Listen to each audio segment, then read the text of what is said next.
Assalamualaikum warahmatullahi wabarakatuh. Kurang semangat. Assalamualaikum warahmatullahi wabarakatuh.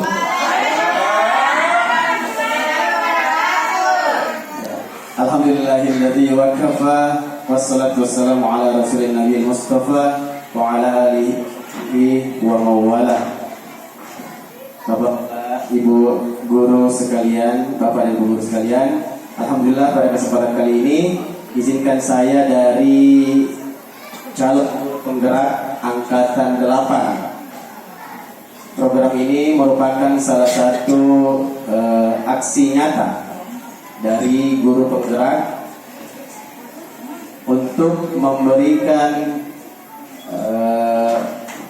materi presentasi mengenai apa yang telah kami guru penggerak pelajari, sehingga ilmu yang kami dapatkan dapat ditransferkan ke Bapak dan Ibu sekalian. Jadi intinya adalah bagaimana menerapkan budaya positif yang ada di sekolah. Ya,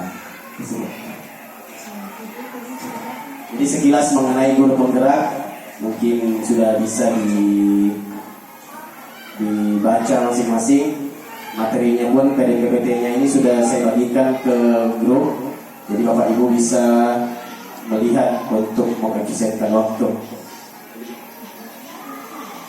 Ya, ini adalah salah satu budaya positif di sekolah ketika kita bisa menerapkan kesepakatan kelas. Ya, jadi bukan hanya peraturan kelas, melainkan kesepakatan, bahkan lebih lanjut lagi itu bisa menjadi keyakinan kelas. Jadi anak-anak itu bukan hanya patuh kepada peraturan, tapi dia sepakat dengan aturan tersebut, bahkan yakin dengan aturan tersebut karena adanya budaya positif. Ya, pertanyaan pemantik, apakah Anda setuju dengan pernyataan ini? Hukuman dapat mendisiplinkan anak. 2. Pemberian hukuman dengan hal positif seperti membaca atau membersihkan halaman sekolah dapat meningkatkan disiplin anak. Memberi penghargaan dapat meningkatkan motivasi belajar anak. Mungkin bisa disimpan dulu nih. Ya, disimpan dalam hati. Bagaimana Bu? Apakah hukuman itu bisa berdampak positif, dan apakah memberi penghargaan juga itu bisa memberikan hal positif, bisa memotivasi anak? Ya, sepertinya kemarin kita sudah bahas ya, diskusi kecil-kecil mengenai hal tersebut. Nah, bagian pertama, disiplin positif dan nilai-nilai kebijakan universal. Perubahan paradigma.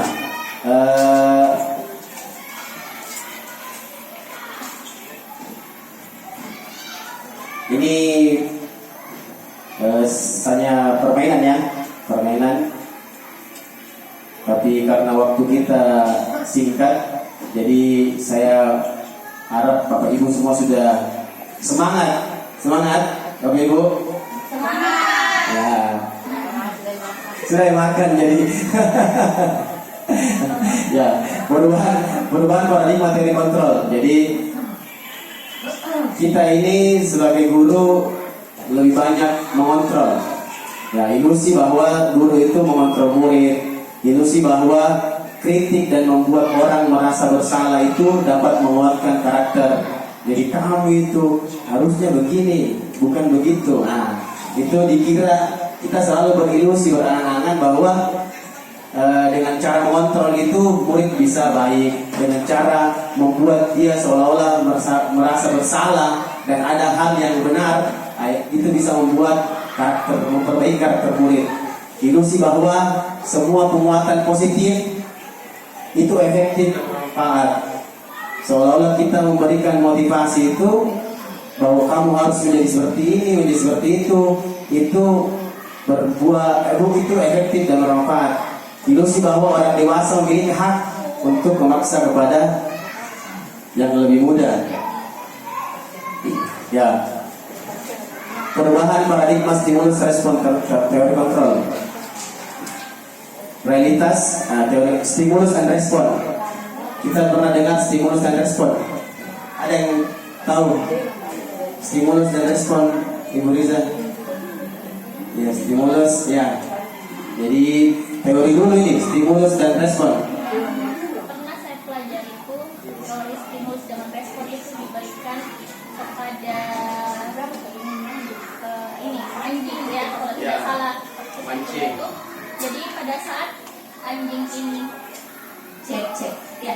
Jadi pada saat anjing ini dibunyikan lonceng, anjing tersebut tahu bahwa itu adalah jadwal untuk makan sehingga anjing tersebut mengeluarkan air liurnya. Nah, setelah itu ketika diberikan lonceng, anjing tersebut diberikan makanan. Itu dilakukan secara berulang-ulang hingga suatu ketika dibunyikan lonceng, tetapi anjing tersebut tidak diberikan makanan, tapi tetap mengeluarkan air liurnya. Nah, dari perilaku anjing tersebut diketahui bahwa adanya stimulus berupa bunyi lonceng tersebut memberikan respon anjing yang mengeluarkan air liurnya.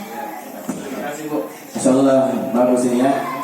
Padahal tanpa rekayasa ya, ternyata Ibu Riza memang sangat paham dengan stimulus dan respon.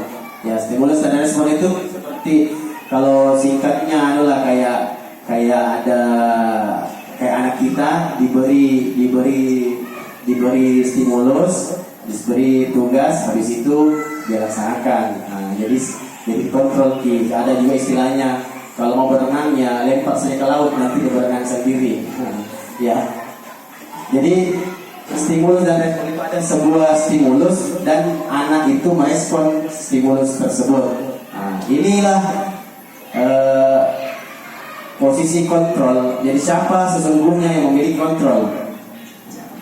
Intinya diharapkan bahwa anak-anak itu bukan dikontrol, tapi pembelajaran yang sesungguhnya adalah bagaimana pembelajaran bisa berpihak kepada murid. Jadi stimulus respon itu semua orang melihat hal yang sama, kita mencoba mengubah agar orang dapat berpandangan kita.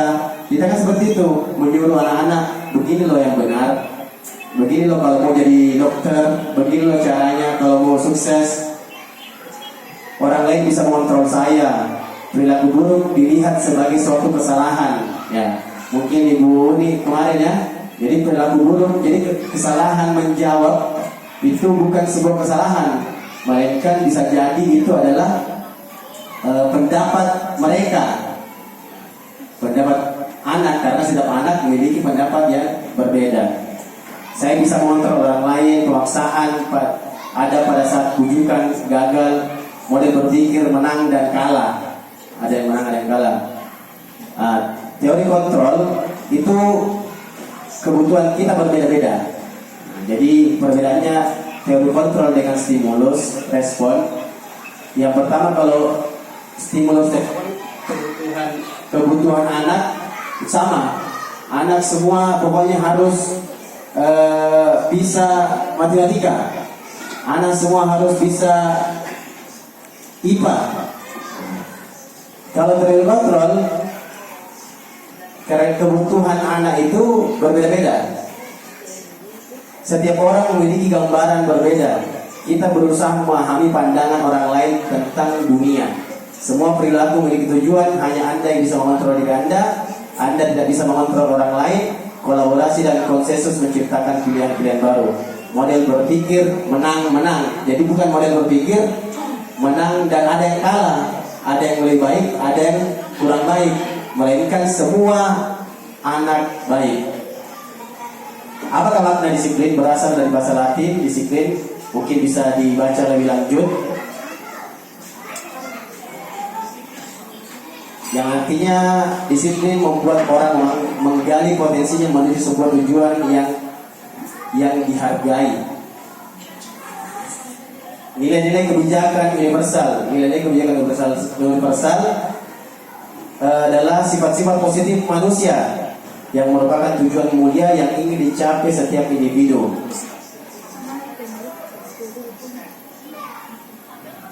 Bagian kedua, teori motivasi hukuman dan penghargaan. Lalu akan dibungkus dengan restitusi. Lanjut, teori motivasi manusia.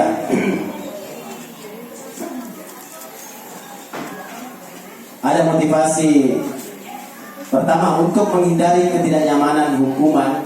Apa yang akan terjadi apabila saya tidak melakukannya? Nah, jadi anak-anak akan, kalau saya tidak melakukan apa yang disuruhkan oleh ibu dan bapak guru, maka saya akan seperti ini. Padahal sebenarnya itu motivasi yang eksternal. Jadi itu sebuah motivasi, tapi bukan dari keinginan anak-anak, melainkan kita yang mengontrol dia. Kalau kamu begini, kamu akan mendapatkan hadiah. Kalau kamu tidak melakukannya, maka kamu akan mendapatkan hukuman. Nah, untuk mendapatkan imbalan dari orang lain, apa yang saya dapatkan apabila saya melakukannya. Nah, jadi pertama menghindari hukuman, kedua ingin mendapatkan imbalan. Nah, yang ketiga, apakah ingin menghargai diri sendiri. Keyakinan untuk dapat menghargai diri sendiri, bukan menghindari hukuman atau ingin mendapatkan imbalan. Nah, inilah motivasi yang ketiga, inilah motivasi internal. Nah, tujuan dari disiplin positif, bukan motivasi eksternal dari orang lain. Ya, merdeka menurut Kiai Hajar Dewantara, merdeka itu artinya tidak hanya terlepas dari pemerintah, akan tetapi juga cakap buat memerintah diri sendiri. Dihukum oleh penghargaan. Nah, ini yang sangat menarik sebenarnya, ini bahwa penghargaan berlaku sama dengan hukuman, dalam arti meminta atau membujuk seseorang melakukan sesuatu untuk memenuhi suatu tujuan tertentu dari orang yang meminta membujuk. Dorongannya eksternal dan akan ada faktor ketergantungan. Beberapa dampak dari pemberian penghargaan menurut Alfikon. Pendapat Kon tentang tindakan memberi penghargaan dinilai sama dengan menghukum seseorang. Pengaruh jangka panjang, jangka pendek, penghargaan tidak efektif, penghargaan merusak hubungan, penghargaan mengurangi ketepatan. Mungkin ada yang bisa sebelum kita lanjut bisa memberi tanggapan bahwa penghargaan merusak hubungan dan penghargaan mengurangi ketepatan. Ada bapak ibu yang mau memberi tanggapan? Kalau itu apa tuh? Maksudnya penghargaan yang merusak hubungan. Iya. Udah bu, ini kita. Oh. Ya, oke. Kita. Oh, berarti ya. Ya apa yang ibu bisa pahami dari bahwa penghargaan itu merusak hubungan. Nah, jadi bisa jadi mungkin anak-anak kita ketika diberi penghargaan yang satu, maka yang lainnya akan merasa minder dan akhirnya dia jengkeli dia terus. Ya, mungkin seperti itu ya Bu. Ya, akhirnya merusak hubungan. Bisa saja anak-anak itu kalau tidak disuka kita, kalau tidak suka dia ini kalau tidak suka ya memang. Ya, mungkin seperti itu. Akhirnya merusak hubungan antara anak dan bisa juga merusak hubungan antara kita dan anak tersebut karena kita sudah mencap dia tidak baik. Ya, lanjut saja untuk menghabiskan waktu. Penghargaan menurunkan kualitas, penghargaan mematikan kreativitas, penghargaan menghukum motivasi dari dalam diri, karakteristik. Jadi penghargaan menurunkan kualitas. Jadi ya karena tujuannya adalah misalkan menghafal. Tujuannya adalah menghafal, padahal yang paling penting adalah mengamalkan. Akhirnya turunlah kualitas ini yang fokus menghafal saja, dia lupa nih mengamalkannya. Dan selanjutnya juga mematikan kreativitas. Sebenarnya bisa dalam pengamalan itu bisa dibuat kreativitas yang lebih luas, malah kita fokus ke menghafal. dan ternyata belum tentu yang menghafal itu dia lebih kreatif daripada anak-anak yang tidak hafal tapi dia sudah mengamalkan dari apa yang dipelajari tersebut. Bentuk program kebijakan apresiasi dalam memberikan apresiasi, jadi bisa diganti dari penghargaan itu dengan apresiasi. Memberikan apresiasi pengakuan perlu diingat beberapa hal. Ya, pengakuan secara khusus, secara pribadi, beri pengakuan kepada seluruh murid. Nah, jadi kalau secara khusus dan pribadi mungkin kita bisa, kalau kita tetap ingin memberikan penghargaan, mungkin kita bisa mengajak anak itu secara langsung pribadi empat mata. Jadi tidak menunjukkan kepada anak-anak yang lain. Nah, begitupun kita berikan pengakuan kepada semua murid. Jadi tidak hanya kepada yang bisa menghafal saja tadi contohnya, melainkan yang tidak bisa menghafal tapi bisa mengamalkan, itu bahkan sebenarnya lebih bagus. Semua berhak mendapatkan penghargaan dan pengakuan. Beri pengakuan secara konsisten, fokus kepada proses. Jadi di kurikulum Merdeka ini ada fase. Sebelum kita memulai fase, kita harus tahu dulu kemampuan anak-anak. Jadi anak-anak itu punya kemampuan yang berbeda-beda. Ada anak yang sudah masuk, sudah tahu, sudah hafal Al-Fatihah. Ya, ada anak yang belum hafal Al-Fatihah. Nah, jadi sebenarnya anak yang sudah hafal Al-Fatihah ini berarti harus hafal 3 kul. Sedangkan anak yang belum hafal Al-Fatihah itu berarti ketika dia sudah hafal Al-Fatihah, berarti dia sudah mengalami perubahan, mengalami peningkatan. Nah, begitu mungkin Bapak Ibu.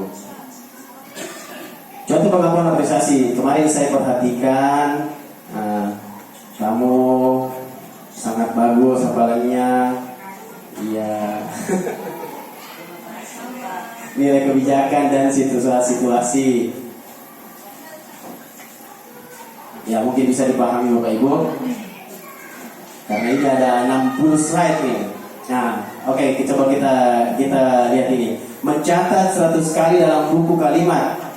Kalimatnya saya tidak akan terlambat lagi. Ya, ini tindakan guru mencatat 100 kali dalam buku kalimat saya tidak akan terlambat lagi. Ini sebuah hukuman atau konsekuensi. Apa? Hukuman atau konsekuensi? Ya, hukuman. Coba kita lihat. Ya, hukuman. Lari mengelilingi lapangan basket 2 kali karena terlambat hadir di sekolah. Hukuman atau konsekuensi? Hukuman. Ya, coba kita lihat hukuman. Murid diminta untuk push up 15 kali karena tidak menggunakan masker di sekolah. Hukuman atau konsekuensi? Ya, masih tetap hukuman. Menggantikan kertas. Nah, menggantikan kertas tugas teman yang tidak sengaja dicoreti atau dirusak. Nah, ini sebuah konsekuensi. Membersihkan tumpahan air di meja tulis karena tersenggol pada saat belajar. Ya, konsekuensi. Murid disuruh untuk tidak mengenakan sepatu seharian di sekolah karena tidak mengenakan sepatu hitam. Nah, jadi tidak pakai sepatu hitam, maka dia disuruh ya hukuman. Lari di lapangan basket 2 kali ya, sudah ya. Tadi perbedaan soalnya, lari mengelilingi lapangan basket 2 kali karena terlambat hadir ke sekolah, itu hukuman. Namun ketika lari mengelilingi lapangan karena terlambat 10 menit untuk ikut pelajaran PJOK, maka itu adalah konsekuensi. Hukuman sesuatu yang menyakitkan dan harus terjadi. Nah, kalau konsekuensi sesuatu yang harus terjadi. Hukuman membuat anak sakit fisik maupun hati. Konsekuensi membuat anak merasa tidak nyaman dalam jangka waktu pendek dan seterusnya, bisa dibaca ya.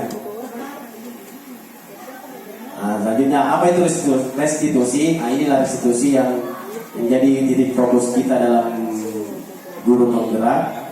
Dalam proses menciptakan kondisi bagi murid untuk memperbaiki kesalahan mereka, sehingga mereka bisa kembali kepada kelompok mereka dengan karakter yang lebih kuat.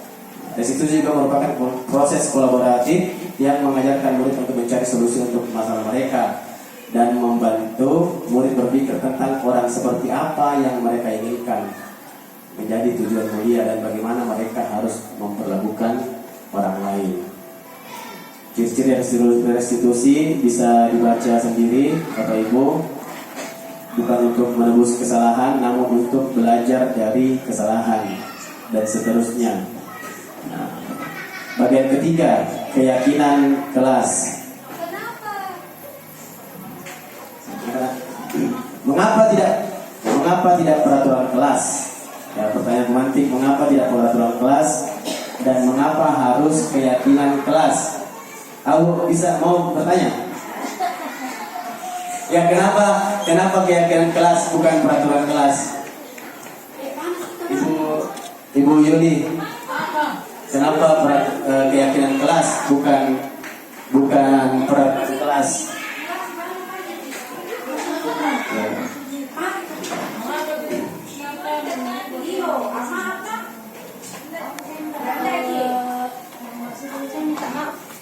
Ya, kenapa peraturan kelas? Kenapa bukan menggunakan peraturan kelas? Ya. Kalau pendapat saya, Kenapa? kalau peraturan itu tidak ke situ. Kalau peraturan itu semacam sesuatu yang harus dilakukan walaupun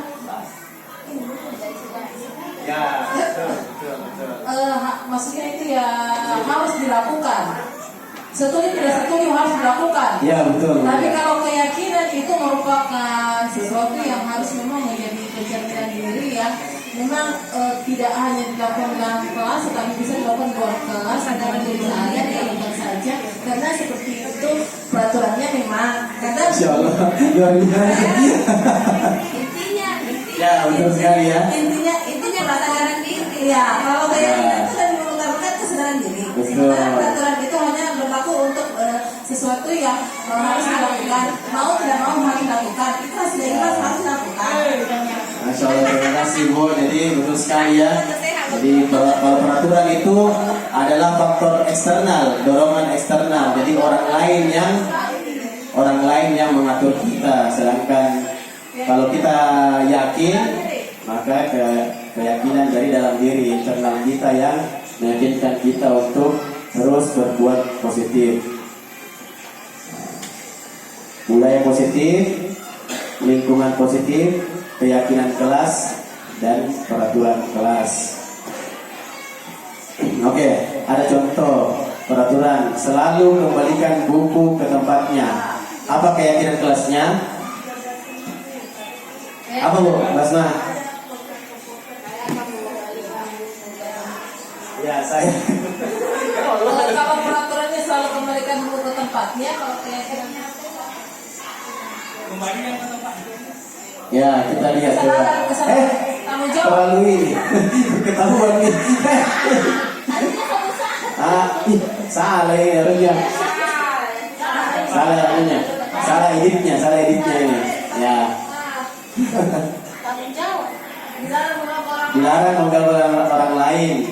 Hadir di sekolah dalam semenit. Dilarang melakukan kekerasan. Dilarang melakukan bergantian menunggu giliran. Menggunakan masker. Ya. Jadi selalu kembalikan buku di tempatnya. Keyakinan kelasnya adalah tanggung jawab. Dilarang mengganggu orang lain.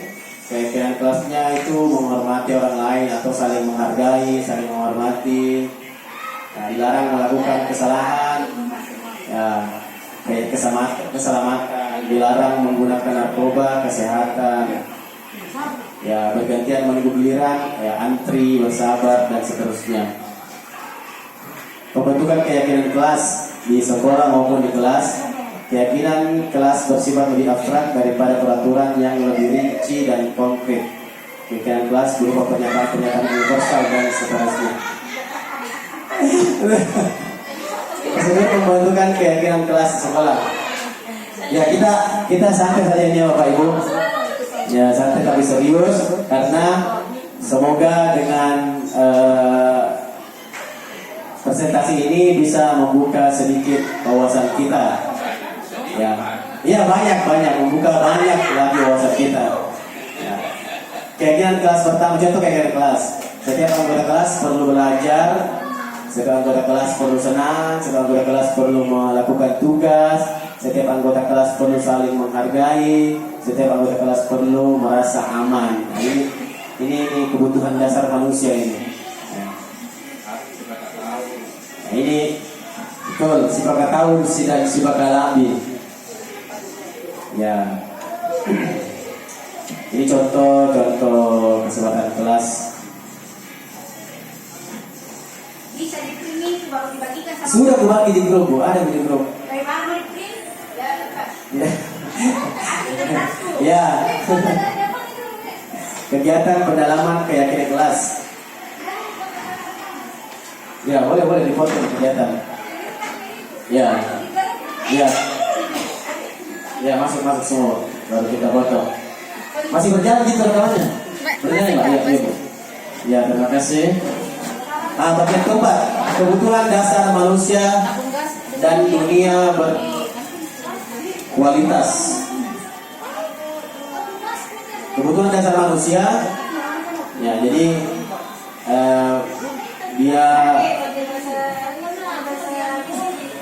cinta ini, dia butuh dicintai, ya dia butuh power, dia butuh kekuatan, ya penghargaan begitu, dia butuh freedom, butuh kebebasan, dia butuh fun, hiburan, kesenangan, dia butuh survival, dia butuh jalan-jalan, happy ya healing ya betul, untuk semangat kalau lagi galau perlu healing. Alhamdulillah Ibu Rasma sudah healing bersama suaminya sampai ke Pantai Bira, Masya Allah. 5 posisi kontrol. Ini perlu dia juga. 5 posisi kontrol. Jadi di mana ke posisi kita, Bapak Ibu guru sekalian? Ibu Riza, ini Ibu Riza karena calon guru penggerak juga. Apakah ada 5 posisi kontrol sebagai guru? Apa kita termasuk yang penghukum? Yang merah itu, Bu. Yang merah atau pembuat orang merasa bersalah, atau kita sebagai teman, atau kita sebagai pemantau, atau kita sebagai manajer. Ya. Ya, posisi yang dua, penghukum dan membuat orang merasa bersalah, itu yang kurang baik ya, tidak gagal ini. Jadi yang selama ini kan sering kita terapkan seperti itu. Kau itu makanya belajar, kau itu makanya ini, kau itu, nah itu sudah menghukum, sudah dihukum, dikucilkan lagi, dimaki-maki lagi. Ya, seharusnya kau begini, kecewa saya sama kamu karena begini. Ya, teman juga beberapa tahun ke belakang, kadang kita juga disuruh menjadi teman sebagai anak-anak kita sebagai teman. Untuk anak murid kita juga sebagai teman, tapi ternyata teman juga itu masih kurang bagus, karena kalau teman dia bisa membuat alasan-alasan. Ya. Nah, ayo lakukan nih, masa ibu begitu sama ibu guru? Ayo dong, semangat dong, ayo kita ke masjid. Masa begitu nanti ibu guru dimarahi sama ibu kepala sekolah dan seterusnya. Pemantau, ya. Jadi apa yang paling tepat? Yang paling tepat sebenarnya kita harus menjadi manajer, ya. Jadi manajer yang mengatur anak-anak kita. Jadi ya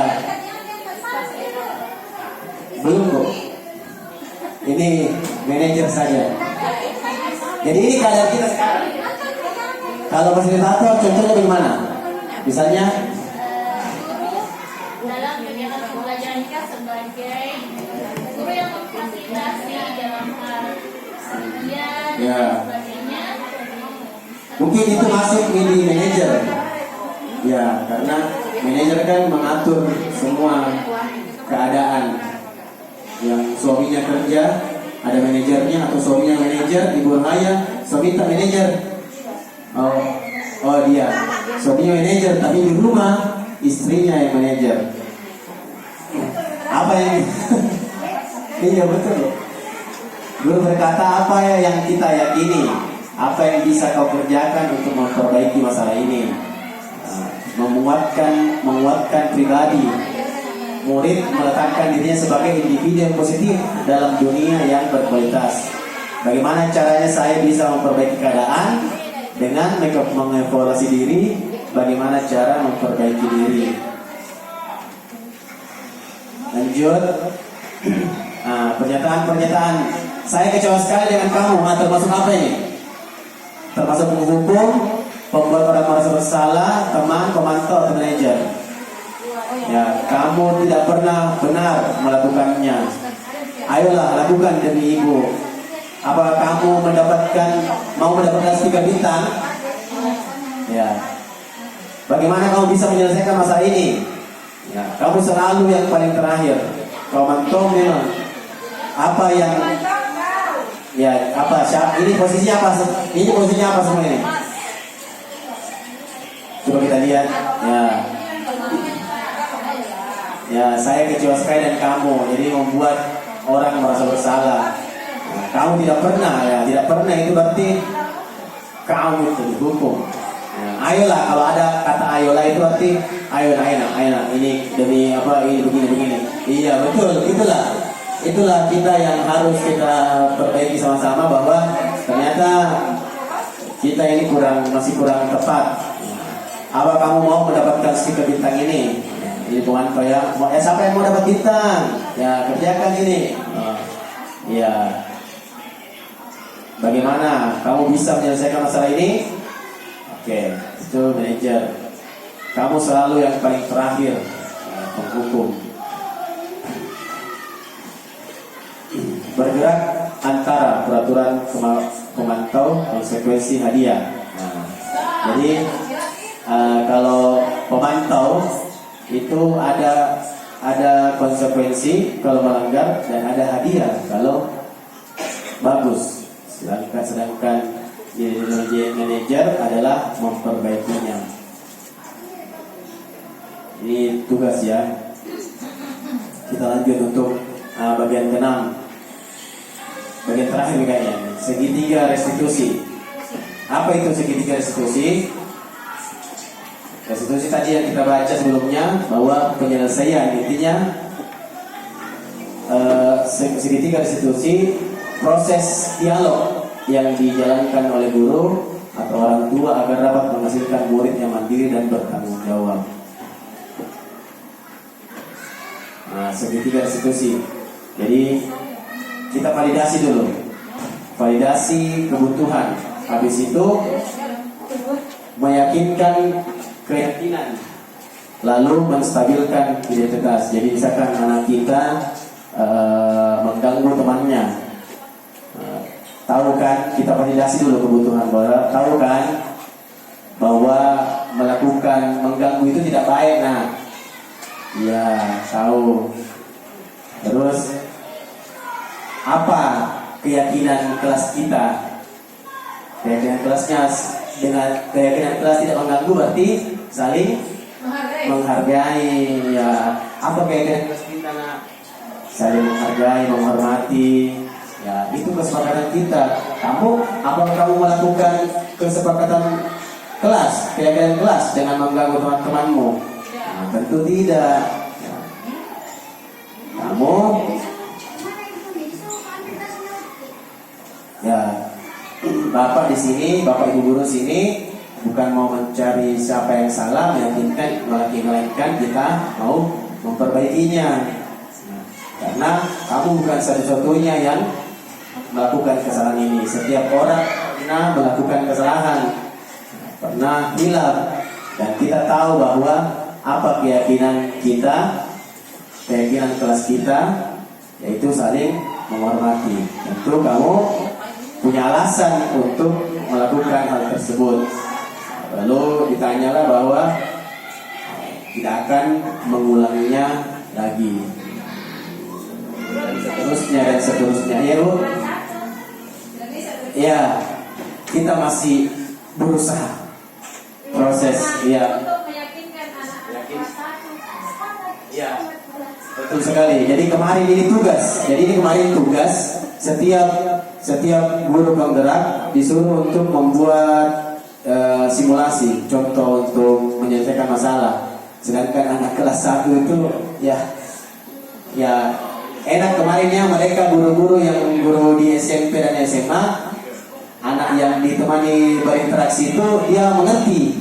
Nah, sedangkan kita ini masih di SD ya perlu dengan tambahan kasih sayang, ya, kesabaran, kasih sayang, karena jangankan bicara pun mereka mungkin belum bisa merangkai kata-katanya, itu mereka belum bisa. Kalau kita memberikan kenapa, mungkin mereka tidak mengerti. Ya betul Bu, betul. Pembicaraan kita Ya belum, mereka belum mengerti pembicaraan. Jadi kelas 1 kayaknya memberikan sesuatu saja menggunakan bahasa mereka. Kapan kita pakai bahasa baku, kadang anak kelas 1 itu belum mengerti apa maksudnya. Iya betul sekali Bu. Jadi tinggal kita kembali pada kita bagaimana kita meramu hal tersebut sehingga bisa berlaku untuk anak kelas 1. Ditambah-tambahi. Jadi dalam pembelajaran kelas 1, gurunya mungkin tidak apa-apa menggunakan bahasa sehari-hari. Ya, Untuk betul. menggunakan bahasa baku Ya, mungkin untuk tidak anak lebih apa-apa. mengerti, betul sekali. Tidak apa-apa. Iya, tidak apa-apa. Ya, yang penting intinya kita bisa memvalidasi kebutuhannya, menanyakan keyakinan kelasnya, dan menstabilkan identitas sehingga kita ini tidak menjadi seorang yang penghukum, tidak menjadi seorang yang membuat merasa bersalah, tidak menjadi seorang yang hanya sebagai teman, pemantau, melainkan kita ini adalah seorang manajer yang menstabilkan identitas. Contohnya berbuat salah itu hal yang manusiawi. Tidak ada manusia yang sempurna, tidak ada manusia yang tidak pernah salah. Kita pasti bisa menyelesaikan permasalahan ini. Bapak Ibu tidak tertarik untuk mencari tahu siapa yang benar, siapa yang salah, melainkan Bapak Ibu lebih tertarik untuk menyelesaikan masalah. Kalau kamu menyalahkan dirimu sendiri, maka kamu bersikap baik pada dirimu sendiri. Kamu bisa saja kan melakukan hal yang lebih buruk, tapi kamu tidak melakukannya. Kamu pasti punya alasan mengapa melakukannya, apa yang penting bagi kamu, dan seterusnya. Menanyakan keyakinan, apa keyakinan kelas kita, apa nilai-nilai universal yang telah kita sepakati. Seperti tadi, mengganggu temannya berarti keyakinan kelasnya adalah saling menghormati. Nilai-nilai universalnya adalah menghargai, menghormati orang lain. Adik sedikit. Iya Bu, ya.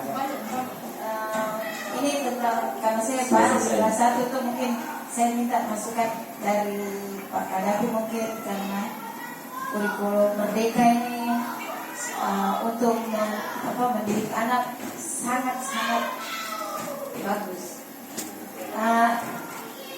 Saya di kelas 1, kan kita tahu kelas 1 itu mulai dari nol, belum bisa apa-apa. Tentang penghargaan ke anak, kadang begini, ada tugas yang kita berikan ke anak. Saat si anak merasa dirinya belum bisa apa-apa, terus Terus dia lihat temannya sudah pada selesai, sudah siap-siap lagi semua pada mau pulang. Terus dia belum ada, bukunya belum, maksudnya belum selesai. Itu pun buku di tulisan di bukunya itu hasil bantuan guru. Ya. Si anak ini kayak apa kira-kira tindakan guru penghargaan untuk anak ini yang belum bisa sama sekali ini. Sekali Bu, ini memang suatu keadaan dilema kita. Jadi memang dalam kurikulum Merdeka ini, dalam berbagai mau bertanya Bu, Ibu ini mau bertanya? Oh, membantu, iya, boleh, silakan. Ya, yang habis ikut ini pelatihan kurikulum Merdeka Metaverse. Jadi bukan lagi kurikulum Merdeka, tapi sudah Metaverse. Oh, Metaverse itu berarti sudah teknologi di atasnya lagi tuh. Karena dia dengan teknologi. Insya Allah. Ya, silakan Bu. Ya, terima kasih Assalamualaikum warahmatullahi wabarakatuh. Ada tambahan sedikit untuk memberikan masukan kepada Pak Ayah bahwa kalau yang seperti kemarin yang saya dengar itu bahwa semua dimerdekakan, maksudnya itu apapun yang murid miliki semua kita harus memberikan istilahnya seperti like ya. Jadi apapun mungkin yang dia kerjakan mungkin hanya sampai di sini sampai itu saja ya. Sudah ini kita memberikan dia kemerdekaan sudah tidak apa-apa. Artinya ya, intinya seperti kemerdekaan artinya. Contohnya itu seperti kemarin saya bilang, dikatakan bahwa Nabi Adam itu diciptakan dari tanah liat. Dia tuh dari ada jawab dari surga, ada dari rawa. Benar yang dikatakan semua, apapun yang mereka jawab itu semua. Dan jadi kalau misalkan mereka dalam tulisan, dia hanya seperti itu yang cuma hanya untuk H, A, B atau C, yang harus diselesaikan A sampai Z. Ya kita hanya sampai situ, kita berikan saja ada apa-apa nanti besok. Tepatnya itu barangkali dan tidak ada istilah sekarang yang mengatakan bahwa harus selesai. Iya, terima kasih. Masya Allah, terima kasih Bu Ni atas masukannya yang sudah mengikuti pelatihan kemarin. Masya Allah, jadi memang intinya dari kurikulum Merdeka ini adalah kita berpihak kepada murid. Jadi fokus kepada peserta didik, kepada murid, kepada siswa, apa yang bisa dia kerjakan. Jadi anak-anak itu beda. Ada yang bisa menulis, ada yang belum bisa menulis. Ada yang bisa membaca, ada yang bisa membaca. Jadi kalau anak yang sudah menulis, ketika dia masuk kelas 1 dia sudah menulis, wajar kalau dia bisa menulis 1 halaman. Sedangkan anak yang belum bisa menulis, ketika dia sudah bisa menulis 3 baris, 4 baris, 5 baris saja, itu sudah berarti nilai lebih buat dia. Karena memang dia datang ke sekolah ini, dia tidak sama sekali tidak bisa menulis. Jadi itu misalnya dia belum tidak ada sama sekali. Tulisan yang ada di bukunya itu tulis bantuan dari ibu guru. Maksudnya saya tunggu sampai paling tidak ada berapa huruf lah. Maksudnya saya contoh A ada 5 kali ya, 5 A saja saya tulis 5. Tapi tidak bisa sama sekali. Kira-kira tindakan saya itu bagaimana? Ya. Karena maksudnya begini, kalau dia tulis walaupun jelek, walaupun bagaimana, oke, saya anggap alhamdulillah.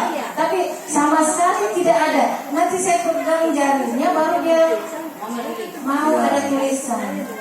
Berarti mungkin jadi saat saya lepas berhenti juga. Saya sudah maksudnya ikuti nak contoh. Kan anak-anak sudah katanya nyontek, istilah nyontek. Boleh contek tapi contek kembali. Yang penting bisa menulis dulu. Ya begitu. Yang penting saya inginkan si anak saat pulang ke rumah ada yang dia betul-betul dia dari hasil tangannya sendiri menulis. Tapi jika begitu bagaimana? Mungkin butuh pendampingan lagi, mungkin dia pendampingan lagi dari orang tua di rumah ya. Jadi bukan cuma guru, karena lebih jelasnya tadi ada di PPT juga. Ini itu posisi kita sebagai penghukum pembuat merasa bersalah itu bukan berlaku kepada guru, bahkan kepada orang tua. Kita bahkan terkadang masih menjadi orang tua yang menghukum anak kita, membuat anak kita merasa bersalah sebagai pemantau dan seterusnya. Jadi memang berat ya tugas kita ini menjadi guru, karena kita memang harus betul-betul memforsir waktu dan tenaga kita untuk anak-anak sehingga bisa merdeka dalam belajar. Karena Ibu bisa saja anak-anak yang sulit menulis ini ketika menggambar dia lancar.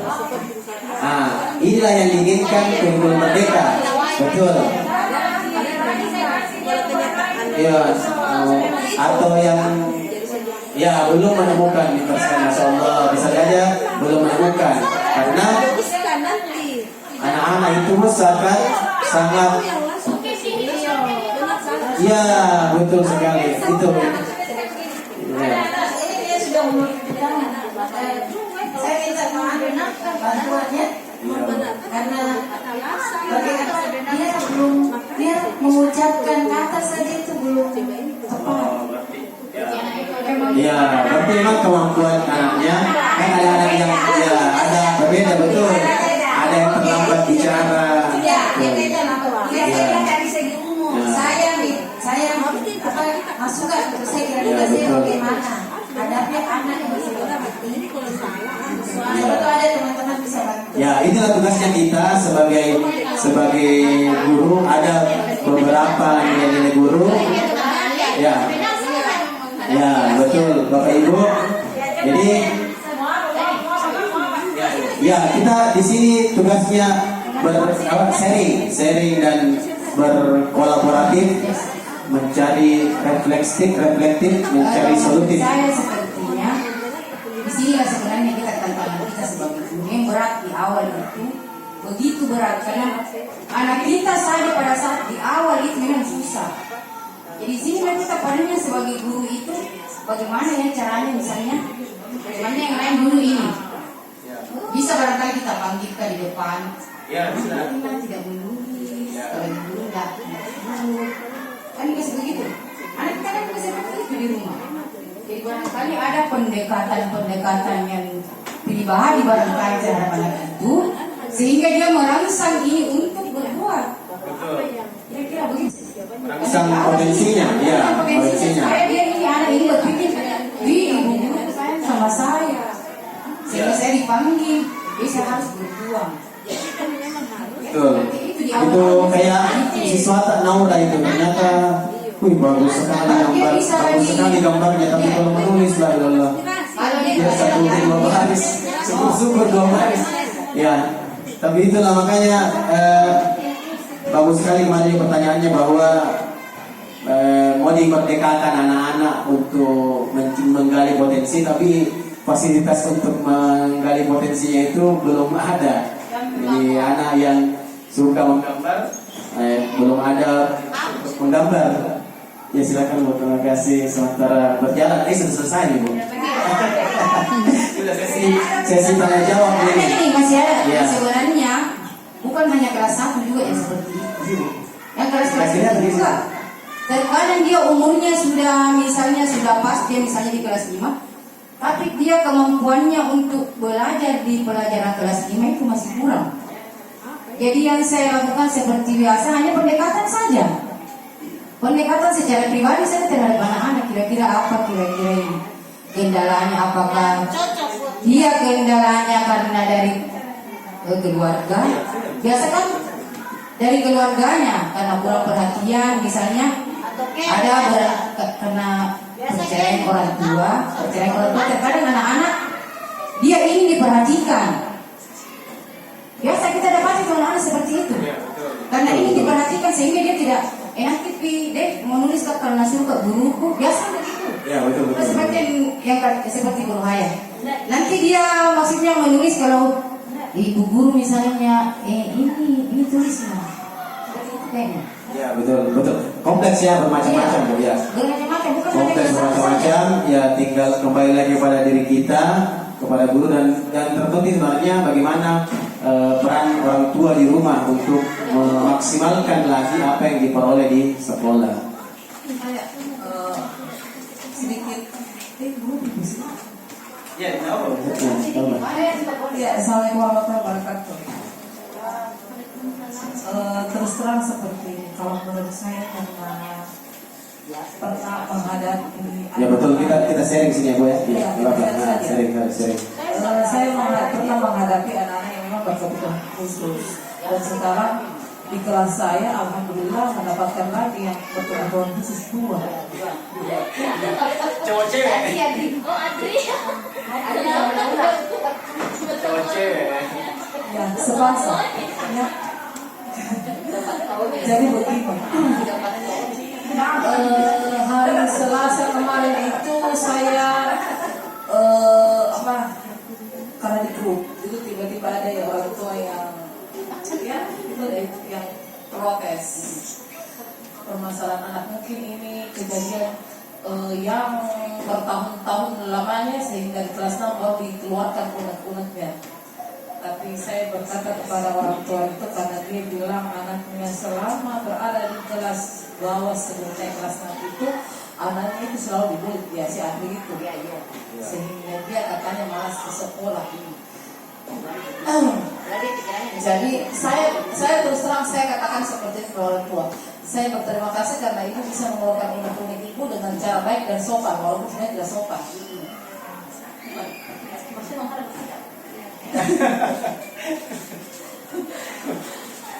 Saya bicara seperti itu supaya dia lebih menghargai guru karena pada saat saya lihat baca itu itu kalau saya ambil dengan keras itu mungkin akan terjadi namanya pertumpahan kata-kata di WA. Jadi saya berbicara dengan lebih lembut ya karena mungkin situasi dan kondisi memang harus lebih lembut sedikit. Karena yang dihadapi memang anak yang berkebutuhan khusus dan memang saya berkata 1 minggu saya harus mempelajari karakter siswa saya ini harus 1 minggu supaya kita bisa mengetahui kira-kira selah-selahnya ini anak di mana harus saya bagaimana supaya anak ini bisa tidak terbuli oleh temannya. Pada saat saya berkata bilang ucapkan terima kasih karena ibu bisa mengeluarkan unek-uneknya ibu yang sepanjang tahun mungkin disimpan rapat-rapat dalam hati dan terbuka di kelas anak. Tidak sepanjang tahun karena selalu dikasih begitu. Karena dia berkata sebelum itu anak saya tidak pernah ke sekolah karena selalu dibully sama temannya. Mungkin baru bisa bicara unek-unek banyak kali sehingga begini. Saya bilang saya mendalami karakternya dulu anak-anak itu yang penting karena kalau pemikiran saya anak-anak itu akan mudah kita bentuk ketika kita memahami karakternya. Kalau saya seperti itu, saya terus terang seluruh kelas 6 saya menurunkan sedikit ego saya yang harus menuntut pelajarannya. Saya turunkan ego saya. Kenapa? Seharusnya kalau saya mau pikir saya guru kelas 6, saya harus menuntut anak-anak saya tidak bisa lagi tidak perkalian. Semua harus perkalian. Anak-anak saya harus bisa punya tulisan bagus karena dia ada di kelas 6. Tapi saya menurunkan ego karena saya melihat kondisi mungkin memang pada saat dia berada di bawah mungkin itu tidak pernah ditekankan seperti itu. Karena terus terang mohon maaf Ibu Tenri, kalau di kelas 5 itu saya lihat hampir 100% tidak pakai koma, tidak pakai 99,99%, semua tulisannya jelek. Terus terang. Kalau kemarin 27 itu masih mending sedikit. Dan saya minta maaf kepada Ibu Roha ya, karena pada saat saya tahun kemarin itu sempat saya ngomong-ngomong lewat WA, karena ada beberapa anak itu tidak pernah jadi saya itu ngomong lewat WA terus terang karena mungkin memang situasi lain saya kena hamil. Tapi sekarang saya menurunkan ego saya karena saya bilang kalau saya mau menuntut untuk saya sebagai guru kelas 6 itu akan membuat saya stres dan dia juga ikut lebih stres karena dia harus seperti begini. Bisa dikatakan bahwa anak kecil mungkin memang harus bertahap untuk diajar. Tapi kalau ada anak kecil mungkin kasihan baru belajar berjalan, tapi kemudian langsung disuruh berlari 1000 km, mungkin dia akan pingsan di jalan. Jadi itu yang saya mau katakan dulu ke anak-anak. Mungkin kalau Ibu Rohai tadi berkata bagaimana saran saya pendekatan karakter itu dulu. Kalau saya, Betul. pendekatan dulu kita karakter. Begini itu kan ada istilah itu tak sayang maka tak cinta. Jadi mungkin dia harus membuat dia cinta padamu. Kalau dia jatuh cinta padamu, maka dia akan berusaha untuk melakukan apapun yang kau inginkan.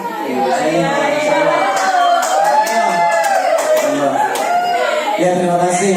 Terima kasih masukannya Ibu Yuli. Ini saya awalnya cuma disuruh 1 jam, tapi mau 2 jam kayaknya ini.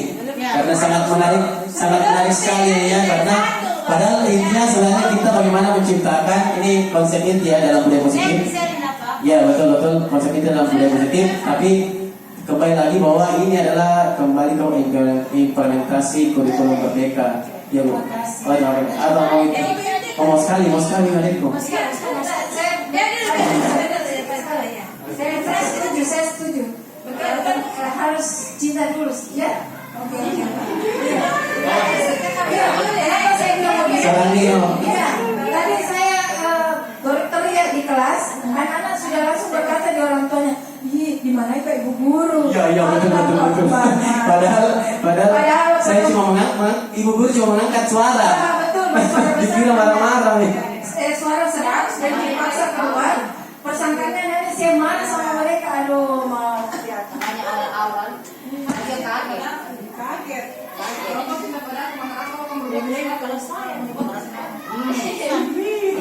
Sana. Iya Ibu. Terima kasih Assalamualaikum warahmatullahi wabarakatuh.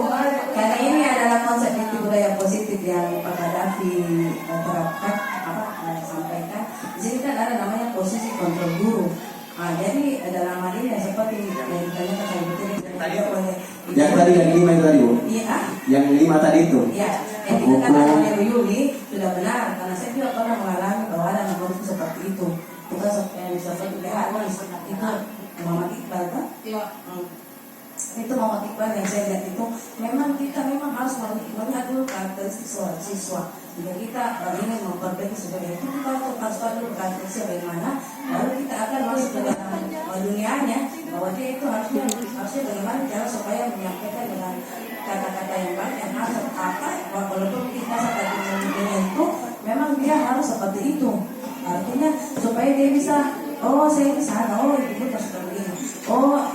Ibu saya karena dia sudah kita menyampaikan kepada dia seperti itu. Jadi apa yang dikatakan dulu dan apa yang disampaikan tadi itu sudah memang setiap kelas pasti akan ada seperti itu. Jadi ini di sini intinya adalah posisi kontrol kita sebagai guru bahwa memang selalu kita memperhatikan siswa yang seperti itu. Artinya kalau boleh lagi dia di depan kita supaya kontrolnya itu lebih bagus lagi kan? Artinya kalau dia ada siswa seperti itu kita harus memang memposisikan dia di bagian depan kita supaya jangan kalau kita biarkan dia berkelompok di belakang bersama teman-teman yang dia duduk maka kita akan kehilangan kontrol terhadap dia. Mungkin harus seperti masukan yang saya berikan. Terima kasih sama teman-teman. Ya, sangat menarik sekali ya. Kegiatan kita yang aslinya hanya sebuah tugas, namun ternyata sangat interaktif, sangat kolaboratif dari Bapak Ibu sekalian, sehingga kita bisa menemukan solusi-solusi, sama-sama kita mengenali karakter, potensi anak didik kita, sehingga dia bisa mengeluarkan kebolehannya. Namun dalam menjalani itu tentu kita harus memberikan budaya positif dalam proses pembelajaran kita, sehingga anak-anak juga aman, nyaman, dan kurikulum merdeka senantiasa berpihak kepada murid. Ada closing statement dari Bapak Ibu Riza, ya bisa closing statement, ya nggak apa-apa. Closing statement saja. Hah? Ya penutupan boleh sambil pencerahan. Ya, saya sebenarnya tadi mau bertanya, tapi sepertinya waktu kita memang sudah kita dibatasi. Tidak apa-apa. Awalnya Bapak Ibu tidak mau lama-lama, ternyata mau lama-lama. Pertama, padahal dia paling izin. Tidak mau. Sama ya sharingnya. Terus Iya, kenapa? karena seru karena Tahu. Saya Ya, juga kesempatan sharing dan closing statement bisa. bertanya sebenarnya. Saya sangat tertarik tadi dengan pembahasan yang disampaikan oleh Bu Uni. Buah dari pelatihan yang telah beliau ikuti ya, yang bahwa anak-anak itu memiliki Semua jawaban benar. memiliki bakat masing-masing. Terus kita tidak boleh memaksa, kita bebaskan dia, kita berikan sesuatu yang sesuai dengan motivasi, sesuai dengan kemampuannya. Nah, tapi yang jadi masalah adalah kita dalam segala hal baik itu naik kelas ataupun kelulusan itu kita ditentukan oleh sebuah target. Nah, jadi ini ada ketidaksinkronan antara apa yang ingin kita jalankan dengan apa yang dijadikan peraturan oleh pemerintah itu sendiri. Nah, yang ingin saya tanyakan, dalam kurikulum Merdeka itu nantinya apa yang akan dijadikan istilahnya, kalau kita kan biasanya pakai soal seperti itu ya untuk kenaikan kelas. Nah, apa yang dijadikan acuan sebagai anak-anak ini dinyatakan bisa naik kelas, bisa lulus SD, bisa lulus SMP dan seterusnya. Karena tadi kembali lagi segala sesuatu itu sesuai dengan minat dan bakat anak-anak, karena setiap anak memiliki potensi yang berbeda-beda. Itu. Terima kasih Pak Muammar waktunya. Masya Allah, sangat menarik sekali ya. Padahal ini Bu Riza hanya mengetes. Padahal dia tahu di sebenarnya itu. Ya, ibu, ya silakan Bu. Langsung dijawab sama sampingnya. Sama teman-teman. Wakil kepala sekolah bidang kurikulum. Menurut mungkin pengalaman yang saya jalani selama ini anak murid itu, karena yang sekarang saya pegang itu mulai dari kelas 2 sampai kelas 3, dia contoh kan seperti kayak di Inggris ya. Inggris kan itu mulai dari kelas 1 kelas 2, nanti di kelas 3 kelas 1 kelas 3 itu dia baru mulai belajar. Seandainya mungkin saya kasih 3 kelas dari kelas 1 yang lalu, mungkin dia sudah 3 tahun di kelas 1 dan dia akan bergumul sampai 9 tahun di situ. Ya, jadi barangkali memang untuk kondusifnya anak-anak yang seperti itu, biarlah dia kita berikan kesempatan setidaknya dalam satu tahun itu yang mungkin mereka mungkin contoh ya, kalau misalkan anak-anak yang tidak mau membaca, terus dia mau disetarakan anak yang bisa membaca mungkin tidak bisa, maka kita harus membedakan dia punya program pembelajarannya. Contoh kalau misalkan yang sudah dapat perkalian terus dia tidak dapat perkalian, atau kemudian dapat penjumlahan dalam aplikasi di kelas itu, kita mau keluar dari konsep silabus atau EPP yang kita punya, karena dia harus kita didik lagi dari awal. Artinya kita kembalikan seperti dari kelas 1 ya, kita harus ajarkan dia membaca dulu, membaca A, B, C, D, 1, 2, 3 dan seterusnya. Jangan langsung juga kita samakan dengan anak yang sekarang yang bisa setingkat dia sudah misalkan dia kelas 3 ya. Jangan kita kasih dia pelajaran yang sama dan yang rata dengan yang kelas 3. Kita ambil dia, kita ambil dia, lalu kita didik dia di situ. Artinya begini, karena kita kan mau memerdekakan manusia, memanusiakan manusia ya. Artinya dia sudah masuk di dalam kurikulum mereka di situ. Makanya di kurikulum mereka itu dia tidak akan dikasih 3 kelas, karena kita pikir nanti dia akan ada masanya. Biasa kan karena di SD dia tidak bisa apa-apa, nanti di SMP baru kita anak-anak itu sudah bisa berkembang di SMP itu. Jadi kasihan memang kalau kita kasih 3 anak, misalkan kita kasihnya di SD kelas 1, kelas 2, kelas 3, dia umur sudah 9 tahun di kelas 1, kasihan kan. Makanya itu memang juga ada sisi negatif yang pemerintah terapkan di sini. Biasa kita rasa sisi negatifnya gitu, karena kita pikir, kenapa sih anak muda kasih naik, kenapa sih kan biasa begitu. Jadi mungkin seperti itu Bu Nisa. Ya, Masya Allah, terima kasih Bu. Ya, betul ya. Kadang SD dia nakal, ternyata jadi polisi besarnya. Untuk nilainya Jadi lagi. kita tidak bisa menjudge anak dengan berbeda-beda menurut satu keilmuan, karena luas sekali ini ilmu ya, luas sekali potensi anak itu yang tidak bisa dinilai dari satu mata pelajaran saja. Ya, Bu. Tapi itu nilai juga begitu. Nilai itu misalkan kita kan dikasih pada standar nilai yang dari KKM, nah yang istilahnya kita pikir kalau dia di bawah standar KKM kan bisa setara dengan KKM atau ini satu tingkat dari KKM. Kemudian juga kita harus menyampaikan ke guru yang akan menerima dia di kelas berikutnya bahwa ini anak supaya ada Ya, betul sekali. penyambungan. Betul. Artinya jangan Betul. sampai naik di kelas berikutnya dia Harus ada kolaborasi koordinasi antara wali kelas yang sebelumnya dengan wali kelas selanjutnya, bahwa ini potensi anak-anak yang ada di kelas ini lebih bagus, ini masih kurang, ini bagusnya yang ini bagusnya yang ini. Nah, betul sekali itu. Dan sepertinya memang ada penilaian berbeda lagi di kurikulum Merdeka. Ya, ada lagi sistem penilaian yang beda karena ini masih luas ya. Ini cuma salah satu dari implementasi kurikulum Merdeka. Karena tidak cukup 1 jam sebenarnya, harus berhari-hari kalau implementasi kurikulum Merdeka itu bahkan berhari-hari pun tidak kadang kita belum paham. Ya, ada lagi pertanyaan atau kita sudahi? Oh, tambahan lagi ya, terima kasih. Tambahan. Tadi sempat disinggung Ibu Riza tentang permasalahan nilai bagi anak-anak, standar nilai bagi anak-anak yang mungkin memang dia untuk naik kelas. Sebenarnya seperti ini. Karena kebetulan saya kelas 6 juga, jadi sebenarnya kalau kita mau melihat dari sisi akademik, kenapa dia dari sisi akademik itu mungkin memang agak sulit kita mau mencapai nilai yang sesuai memang kriteria yang harus masuk ke SMP. Tapi begini, kalau saya atau orang lain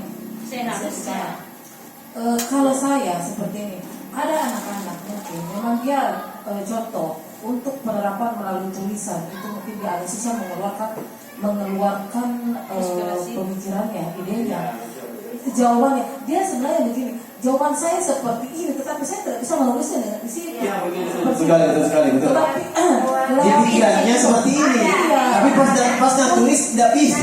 saya tidak bisa di sini. Iya, betul. Ada juga anak yang bisa nulis, pas disuruh bicara tidak tahu. Iya, betul, Masya Allah. Gitu. Memang. Jadi begini, memang kan dalam pembelajaran itu tidak mesti sebenarnya harus kita memperhatikan melalui soal ujian atau seperti itu. Kita bisa menilai anak-anak di keseharian. Contohnya, mungkin dia tidak bisa mengerti apa sih itu disiplin. Tetapi dia bisa terapkan. Saya datang tepat waktu, saya keluar masuk itu sesuai dengan jam ketentuan, aturan, keyakinan berada di dalam kelas, bahwa jam seperti ini saya harus berada dalam kelas. Itu salah satu bentuk contoh disiplin yang mungkin dia tidak bisa ungkapkan dengan kata-kata. Jadi mungkin itu kita punya penilaian tersendiri buat mereka seperti itu. Ada anak-anak memang yang maksudnya mungkin dia berkebutuhan khusus, kemudian mungkin dia tidak mampu untuk sama dengan temannya yang lain. Contoh dulu saya Haidar. Ada anak khusus namanya Haidar, mungkin kok tidak dapat karena dulu itu Haidar itu walaupun dia menulis tidak bisa Haidar, tetapi Haidar itu dia mampu mengatakan begini, oh ternyata ketika kita bertemu dengan air itu tidak menyatu. Ada anak lain yang punya pemikiran seperti itu? Itu anak dia tahu. Tapi kalau di dalam kelas dia punya kebiasaan tidur, tapi memahami. Tapi ketika dia melakukan sesuatu keluar, dia bisa membuat percobaan. Itu kami merasa, oh ini anak dia punya potensi tersendiri. Dan untuk anak-anak yang lain, ini adalah nilai plus. Pada saat dia main tinta itu, dia taruh di air, dia bilang, ibu ternyata itu tinta tidak bisa menyatu dengan air. Berarti itu kan maksudnya saya, walaupun tidak ada dalam pembelajaran, tetapi mungkin dia secara dia bisa dia tahu itu. Itu bernalar kritis, betul. Itu salah satu profil pelajar Pancasila. Nah, itu perlu dikembangkan, itu berarti. Dia atur neraca. Ya, neraca ini buat sini. Itu kan maksudnya kalau kita mau mengkira teori, maksudnya pembelajaran yang harus sesuai dengan dari pelajaran itu. tidak. Iya, tetapi saya maksudnya kalau maksudnya untuk memelihara perasaan anak itu kayak tidak bisa maksudnya tidak punya kreatif, tidak bisa diisi apa-apa. Tetapi ketika dia punya nalar begitu, itu dia itu bisa dikatakan bahwa anak ini dia bisa berpikir seperti anak SMP, seperti itu menurut saya. Jadi memang kita maksudnya kalau penjelasan singkatnya kita memang ini guru harus menilai semua bukan dari sisi satu sisi. Semua kita harus perhatikan. Apapun yang berada kita di sekolah kita perhatikan sekecil apapun. Jadi memang tidak gampang jadi guru itu karena semua sisi positif negatifnya aspek semua kita harus perhatikan anak-anak itu supaya ada bisa Ada selingan. 3 hari kalau tidak bisa bicara baru sama bicara. Jadi ini mumpung bisa bicara nih. Ya, alhamdulillah, terima kasih masukan dari Bu Yuli dan terima kasih masukan dari teman-teman sekalian. Masya Allah, sungguh luar biasa sharing presentasi dan seminar kita pada hari ini. Kita aplaus dulu untuk kita semua. Kurang semangat, aplaus untuk kita semua. Semoga kita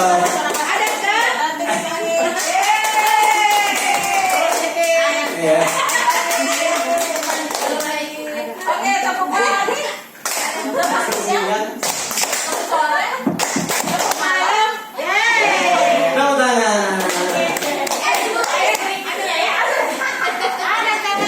Untuk saya harus.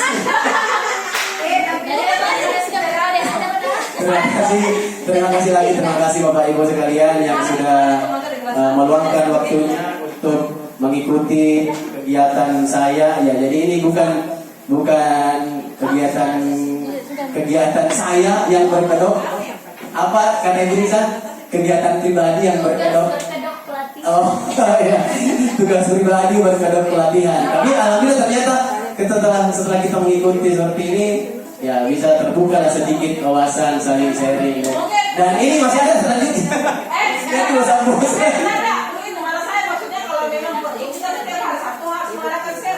Ya betul. Karena mereka ini baru ini mungkin 1%. Masih ada 100, masih ada 99 yang lain yang belum dibicarakan. Karena banyak itu unek-unek di kelas itu sebenarnya yang butuh kita share dengan teman-teman supaya banyak masukan dan saran. Betul. Jadi ada dulu kita tampilkan dulu keinginan kita, maksudnya kita tampilkan topiknya apa.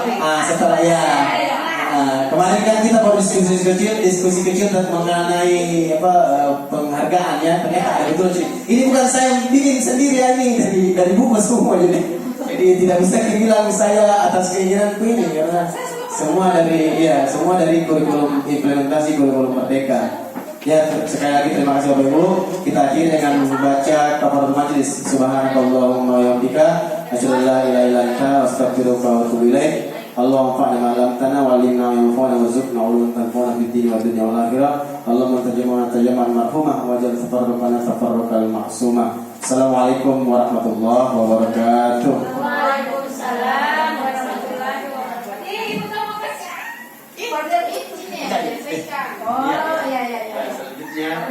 Selanjutnya saya kembalikan ke Ibu Kepala Sekolah untuk memberikan closing statement karena tadi masukan semua, ini penutup dari Ibu. Ada lagi. Wasal dari moderator, dari materi. Tapi salam buka lagi dari Ibu Kepala Sekolah.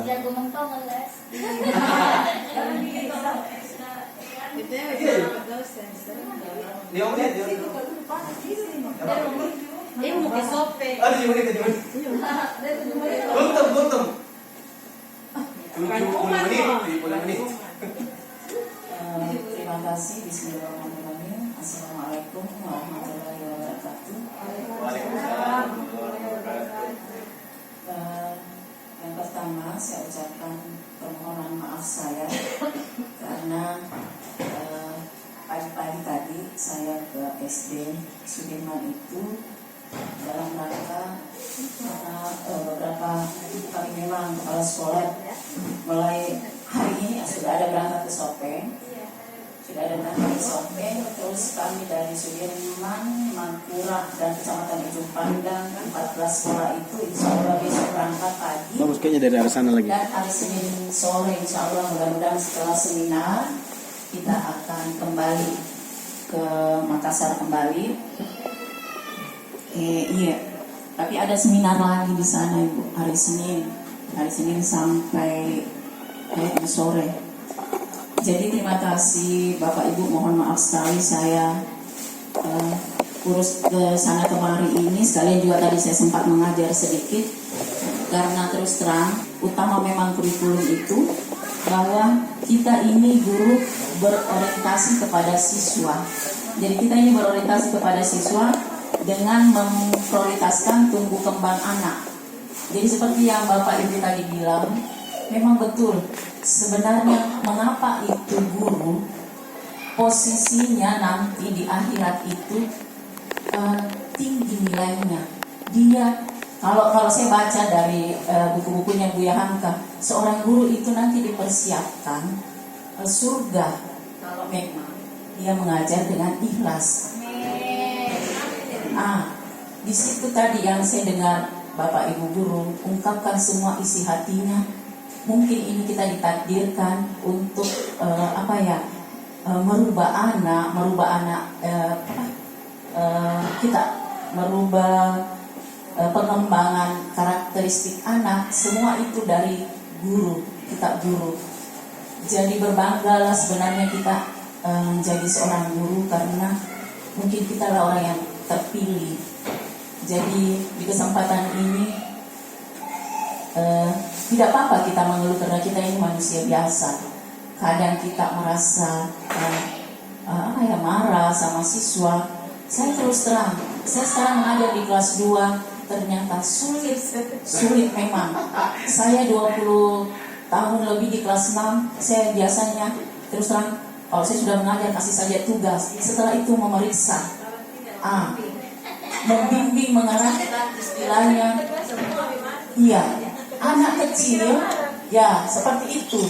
Saya sempat kemarin pas menulis itu di papan, kenapa ya siswa saya kemana-mana? Ternyata dia menulis dengan melantai. Iya, dengan melantai. Saya larang, saya takut nanti dia menangis. Iya. Iya. Semua seperti apa yang kita bilang. Kita ini ikuti maunya anak. Seperti itu. Ya, merasa nyamannya. Saya terus terang Ibu, kemarin saya mengajar itu kan pulangnya sampai jam 12 waktu hari Jumat itu jam 11. Saya setengah 2. Kenapa? Saya tungguin dia sampai selesai. Dia juga tidak mau pulang kalau tidak selesai. Baru tidak dijemput juga sama orang tuanya. Akhirnya saya menunggu, saya telepon orang tuanya, baru orang tuanya datang. Nah itulah. Jadi memang betul-betul Bapak Ibu, seorang guru itu memang tugasnya sangat berat. Tinggal bagaimana cara kita merasa nyaman kepada diri kita merasa nyaman kepada siswa, dan tanggung jawab kita yang diberikan kepada pemerintah kita jalankan. Saya juga mohon maaf kalau misalnya sebelum ada pelantikan saya masih lari ke sana ke sini karena itulah juga tanggung jawabnya saya, karena terus terang di dapodik saya masih nama saya di situ. Jadi saya tadi jam 11 itu saya sebenarnya sudah merasa tidak ada guru saya ini mau presentasi di sekolah, saya dipanggil dari K3S mengambil perlengkapan untuk besok. Pokoknya semacam itu. Intinya saja marilah kita sama-sama melaksanakan tanggung jawab ini. Mudah-mudahan semua jerih payah Bapak Ibu guru menjadi tasbih di akhirat nanti. Hanya ini yang bisa saya sampaikan. Mohon maaf atas segala kekurangan saya. Assalamualaikum warahmatullahi wabarakatuh. Alhamdulillah. Alhamdulillah sekali lagi kita tutup acara kita karena sudah diberi pencerahan dari Ibu Kepala Sekolah untuk kita semakin meningkatkan lagi, ya meningkatkan apa yang perlu ditingkatkan. Ya, apa? Sekali lagi kita akhiri dengan membaca hamdalah alhamdulillahirabbil alamin, dan saya tutup dengan ucapan assalamualaikum warahmatullahi wabarakatuh.